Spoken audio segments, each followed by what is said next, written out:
അപ്പോൾ ഞാനിന്ന് വന്നിരിക്കുന്ന ഒരു സ്പെഷ്യൽ ഡ്രിങ്ക് ആയിട്ടാണ് കേട്ടോ. അപ്പോൾ അതിനാവശ്യമുള്ളത് ഐസ് ക്യൂബ്സ് വേണം, പിന്നെ 2 മുന്തിരിങ്ങ വേണം, പിന്നെ ചെറുനാരങ്ങ, ആവശ്യത്തിന് പഞ്ചസാര. അപ്പോൾ 2 ഗ്ലാസ് വെള്ളത്തിൻ്റെയാണ് ഞാൻ ഈ കാണിക്കുന്നത്. അപ്പോൾ 2 ഗ്ലാസ് വെള്ളം ഒഴിച്ചതിന് ശേഷം 4 ടേബിൾ സ്പൂൺ പഞ്ചസാര ആഡ് ചെയ്തു. പഞ്ചസാര നമുക്ക് ആവശ്യത്തിന് കൂട്ടുക കുറയ്ക്കുക എന്ത് വേണമെങ്കിലും ചെയ്യാം കേട്ടോ. ഇതൊന്നും നമുക്കങ്ങനെ ഇന്ന അളവെന്ന് പറയാനില്ല. പിന്നെ ചെറുനാരങ്ങ ആഡ് ചെയ്ത് കൊടുക്കുന്നുണ്ട്.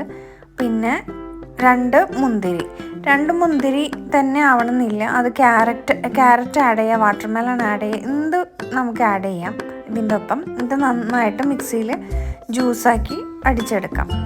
എന്നിട്ട് ഇത് ഫിൽറ്റർ ചെയ്തിട്ട് നമുക്ക് ഒരു ഗ്ലാസ്സിലോട്ട് ഒഴിച്ചിട്ട് നമുക്ക് ഐസ് ക്യൂബ് ഇട്ട് കുടിക്കാം കേട്ടോ. അപ്പോൾ ഇത് ഇപ്പോൾ മുന്തിരി തന്നെ വേണമെന്നില്ല, ഏത് ഫ്രൂട്ടോ അല്ലെങ്കിൽ വെജിറ്റബിളോ നമുക്ക് യൂസ് ചെയ്യാവുന്നതാണ്. അപ്പോൾ ഒന്ന് ട്രൈ ചെയ്ത് നോക്കൂ. Thank you.